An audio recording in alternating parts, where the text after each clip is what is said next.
The game I'm going to be presenting is the game called Pokemon Sword and Shield, and the message behind this game itself. The reason why I chose it is because I've been playing a lot of Pokemon Sword and Shield because of the quarantine and everything, but it's been a really fun game to play, and I'm like just playing it and with this class has given me a whole new design perspective and like how games work and everything. So, Pokemon Sword and Shield, a little history about it. It's a role-play game with turn-based and hand management mechanics. The franchise first began in 1996 with Pokemon Red and Pokemon Green. It originated in Japan and soon became a worldwide phenomenon. It over 20 years there are currently 18 Pokemon games, and if you want to decide, sorry about that, if you want to divide the exclusive games like Pokemon Red versus Pokemon Blue, versus Pokemon Green versus Pokemon Sword versus Pokemon Shield, Pokemon Black versus Pokemon White, there are actually 32 games. Um, so with that in mind, there are actually 890 Pokemon as of right now, but that does not include the regional forms. So, like one type of Pokemon may have different types of forms depending on the region it is in. So for instance, the Kanto region versus the Galarian region, or the Galar region, which the Galar region I'm actually in right now, in Pokemon Sword and Shield, and it's really cool. So if you actually include all of that, it's over 900 different types of Pokemon. So, the underlying element that I'll be talking about today is the bond between a man and his best friend. I even added in a quote. As said by Pokemon.com, Pokemon are mysterious creatures. They are our friends, and they are thought to have power that surpasses humans. We make our decisions about the game with those elements in mind. No author, paragraph 19, date 2019. So the four main elements that I'll be talking about today, or the four supporting elements that I'll be talking about today that go towards the main element are choosing a starter Pokemon at the beginning of the game, battling to obtain experience points to level up your Pokemon, camping and cooking in the wild area, and emphasis of the bond between Pokemon and humans. The first one I'd like to talk about is the beginning of the journey. So, in the beginning of every Pokemon game, you're there to choose a starter, and these starters have certain elements attached to them. And those three elements are always the same. It's grass, fire, and water. Now, these Pokemon, majority of the players actually carry this Pokemon around throughout the game because of the uniqueness of it and the stats as well as the move set. For instance, I actually am playing Pokemon Sword and Shield. The far right of this picture is the are the three starters for the Galar region itself. First one being Grookey, which is grass. Second one being Scorbunny, which is fire, and the bottom being water, which is Scorbunny, or Scorbunny being water. No, Sobble. Sobble. My bad. Sorry about that. And having this Pokemon is rare and gives a sense of rarity to your team. So a lot of players actually keep this Pokemon because they're not able to be caught in the wild, and you can only get them in the beginning.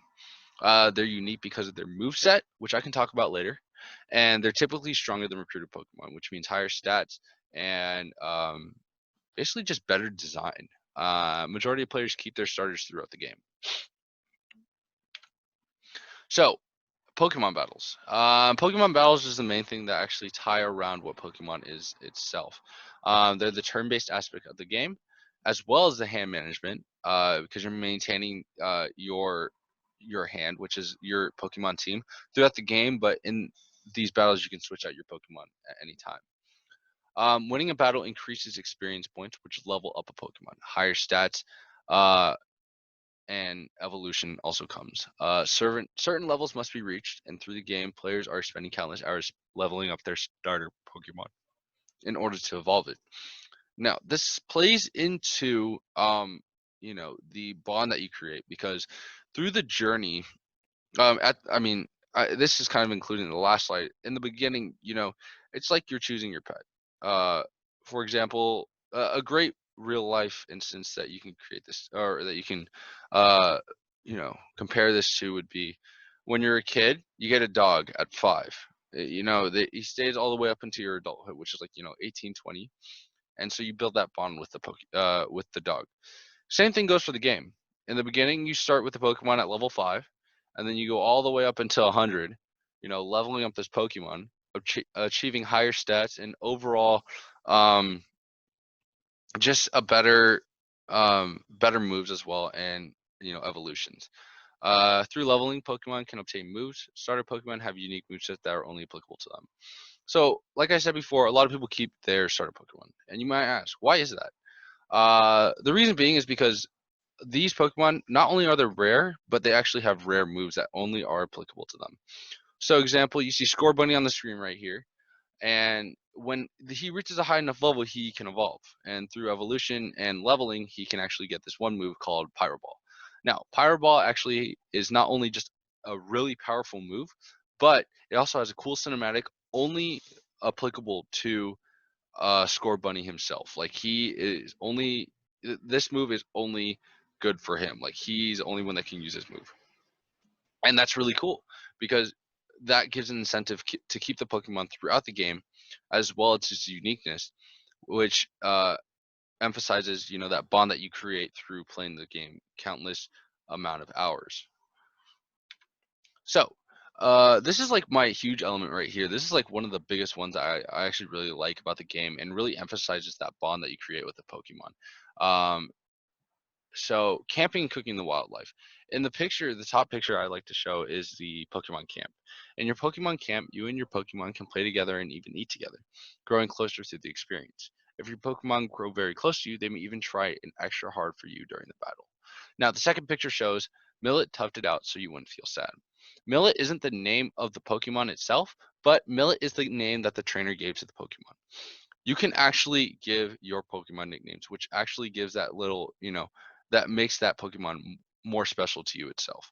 Um, for example, I have two dogs at home. You're not going to call your dog dog, but you're going to call your dog by a nickname. Like, my two dogs, their name are Bella and Milo.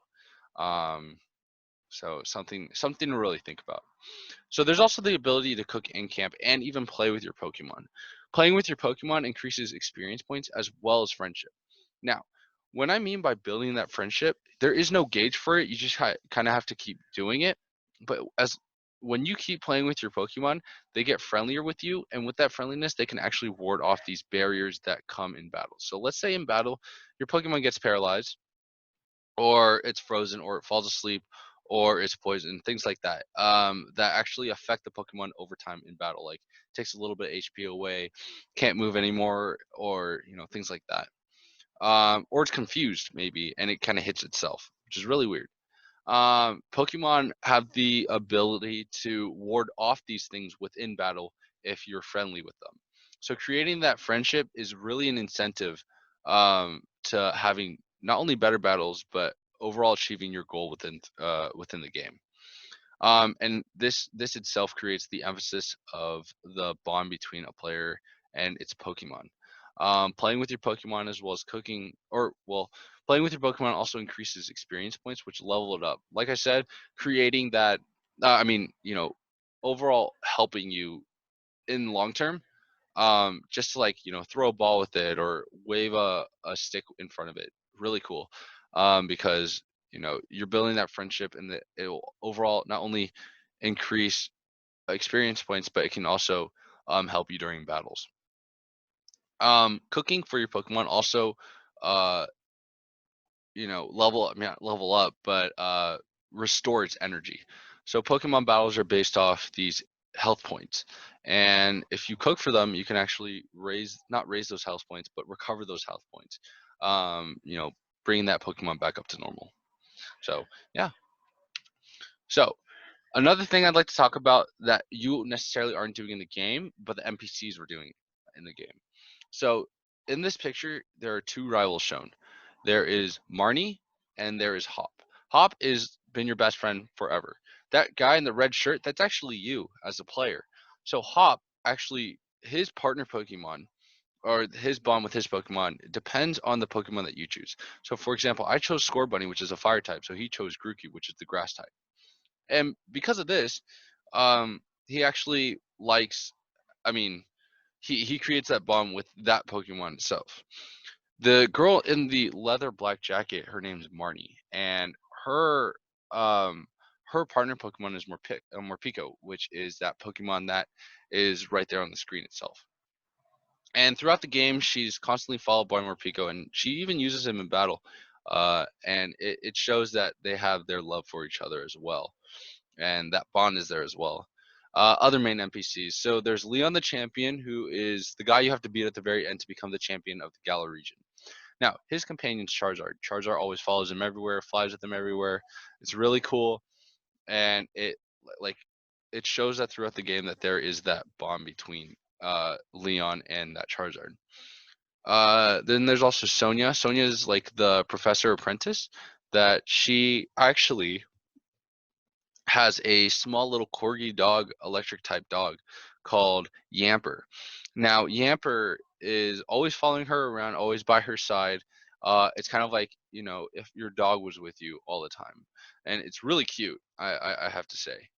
And then another thing, uh this is like a companionship. Like, so in the old Pokemon games there was the ability to fly everywhere, but that is if only your Pokemon had the move fly on it. But now in the new Pokemon there's this thing called flying taxi service. And so these taxi drivers or flyers they're bonded with these Pokemon called Corviknights, which actually carry a carriage around, and they fly you wherever you want to go throughout the map. And that bond that the taxi driver has with its Corviknight is really cool because they're constantly relying on their Corviknight, and their Corviknight is constantly relying on the taxi driver to know where to go.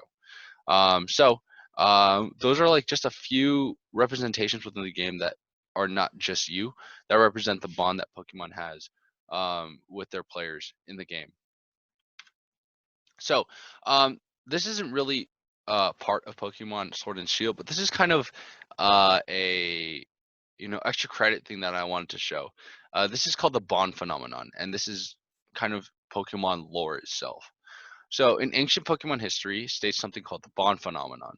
According to Satoshipedia eng.ultravista.org, the Bond phenomenon occurs very rarely when the mutual trust between Pokemon and his trainer reaches very high levels, and the two manage to dominate it. PokeNerd, paragraph 2, 2016. Now, this talks more so about Pokemon. It's like and it really emphasizes that bond. So in the top picture, you see a hue of blue between a trainer and his Pokemon. That Pokemon's name is actually Greninja, and that trainer's name is Ash. So these are both from the anime. Now, if you look closely, in the first picture, that form and that arrow pointing to the next picture, that's another form. That's so that first form is called Greninja, just regular Greninja, and then that arrow pointing towards it is Ash Greninja. Now, Ash Greninja is only uh available if that bond, like, because of that bond that they both share, and that trust and that love for each other that they both share. This is how that bond, I mean, this Pokemon is formed. And this is like kind of an extra credit thing that I like wanted to throw in there that shows the emphasis of, Pokemon and their love for each other. Another one would be Ash and Pikachu, that you constantly see not only in the anime but you also see it in the video games. And it's like really really cool on how, they really emphasize that bond between a man and their best friend, which is their Pokemon, or in terms, for us it'd be, man and his best friend, his pet. So my evaluation of the game, I think this is really successful. Players focus on the main goal, which is trying to become the champion of that region, but subconsciously think about their bond with their Pokemon. Um, like I said, getting that friendship level up so they can help with the battles and gaining experience to become a better team and beat the champion. So building a bond helps within battles and gaining experience. Emphasis on the bond without players knowing it. No, I mean, yes, it's in it. You don't have to camp. You don't have to build that friendship, but you're spending countless amount of hours with these Pokemon, that it emphasizes the use of that Pokemon and knowing that, oh, hey, like, these Pokemon helped me, and I'm using them to help me become the champion. Like, they're part of the main goal. Using Pokemon itself is part of the main goal because you're constantly trying to build the best team and building these bond with these Pokemon, these 6 Pokemon that are going to be your team in the future. It's kind of, but not really, similar to Bioshock. So the reason why I said that is because, these both of these games teach a lesson. In my perspective, this is just kind of my way of thinking it. But Pokemon teaches a lesson in that, we use pets as our best friend. Like they are our best friend. And like they emphasize the bond between player and Pokemon. BioShock Infinite is kind of it's similar in the fact that it teaches a lesson. BioShock Infinite kind of tells us that the utopian societies are just an imagination that we can't always get what we want, because utopian societies are way too perfect and nothing's ever perfect. Um, when you're going through the city, it's beautiful. It's the city in the sky. But at the end of the day, it all falls crumbling to the ground over a girl. And I'm still gonna be honest, that ending is still kind of confusing to me, even though I've played it so many times. But there you go. Like that, it teaches a lesson without really knowing it.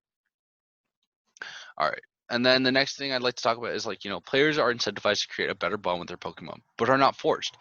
It's a great way for designers to emphasize what they're trying to say. And that goes into my conclusion. Pokemon is a way for players to not only catch them all, but a unique way to understand the bond between a man and his pet.